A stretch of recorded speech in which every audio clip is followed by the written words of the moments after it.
ဘဝမှာပြည့်စုံတဲ့အလှရှိဖို့အလိုအဆုံးကအကြည်ဓာတ်လေးရှိနေဖို့ပါပဲ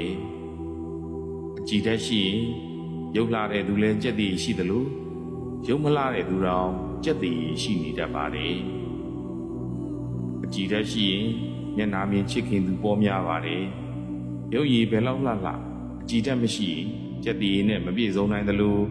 ရုပ်လည်းမလှအကြည်ဓာတ်လည်းမရှိရင်တော့ဘယ်ပြောပွေရရှိပါတော့မလဲအကြည်ဓာတ်လေးရှိဖို့အလိုအဆုံးကစိတ်ကလေးကြည်နေဖို့ပါပဲစိတ်ကလေးကြည်ရင်ရုပ်ကလေးပါကြည်နေမှာဖြစ်လို့စိတ်ကလေးအမြဲကြည်လင်လန်းဆန်းနေဖို့လိုပါတယ်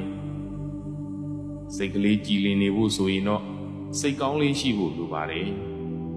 စိတ်ကောင်းလေးရှိနေဖို့အတွက်ကအတွေးအကြံတွေကောင်းနေဖို့လိုပါတယ်စိတ်ကောင်းထားနိုင်ဖို့အတွက်နှလုံးသွင်းမှန်ကန်ဖို့ကအရေးကြီးဆုံးပါနှလုံးသွင်းမှန်ကန်လို့အတွေးအကြံတွေမှန်ကန်လေစိတ်ထားလေးကကောင်းလာလေပါပဲစိတ်ထားလေးကောင်းလို့စိတ်ကောင်းလေးထားတတ်လာရင်အပြောအဆိုတွေလည်းကောင်းလာပါလိမ့်မယ်အပြုအမူတွေလည်းကောင်းလာပါလိမ့်မယ်အမှန်တကယ်စိတ်ထားကောင်းတဲ့သူဆိုရင်အပြောအဆိုအပြုအမူတွေလည်းကောင်းပါတယ်တချို့ကပြောတယ်သူကအပြောသာဆိုတာအတွင်းစိတ်တော့ကောင်းတယ်လို့ပြောတာမျိုးကြားဘူးမှာပါ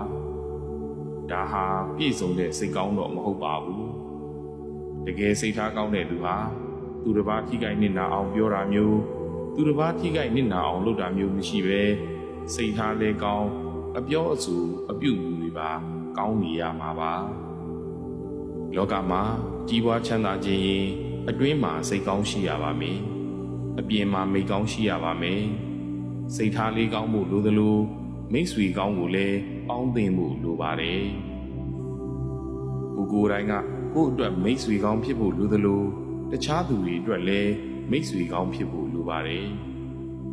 လူများနဲ့ဆက်ဆံရမှာတော့ကောင်းတဲ့လူတွေနဲ့လည်းတွေ့ရမှာဖြစ်သလိုမကောင်းတဲ့လူတွေနဲ့လည်းဆုံရမှာပါပဲအဓိကကတော့ဘယ်သူကောင်းကောင်းမကောင်းကောင်းကိုကောင်းအောင်ကြိုးစားဖို့ကပိုအရေးကြီးပါတယ်ကောင်းတဲ့သူနဲ့တွေ့တဲ့အခါမှာလည်းကိုယ်စိတ်လေးပိုကောင်းလာအောင်မကောင်းတဲ့သူနဲ့တွေ့တဲ့အခါမှာလည်းကိုယ့်ရဲ့စိတ်ကောင်းစိတ်မြတ်လေးပျောက်မသွားရအောင်သတိရှိရပါမယ်ဘယ်သူနဲ့ဆုံဆုံဘယ်လိုအခြေအနေနဲ့ကြုံကြုံနှလုံးသွင်းမှန်ကန်မယ်စိတ်ရှည်သီးခံနိုင်မယ်ဆိုရင်စိတ်ကောင်းစိတ်မြတ်လေးတွေမပြောင်းမပြတ်ပဲစိတ်ကလေးကြည်လင်လန်းဆန်းလို့အကြည်ဓာတ်တွေရနေမှာပါအကြည်ဓာတ်တွေရှိရင်ရောက်လျာမှာလူချစ်လူခင်ပေါ်များပြီးဘဝမှာ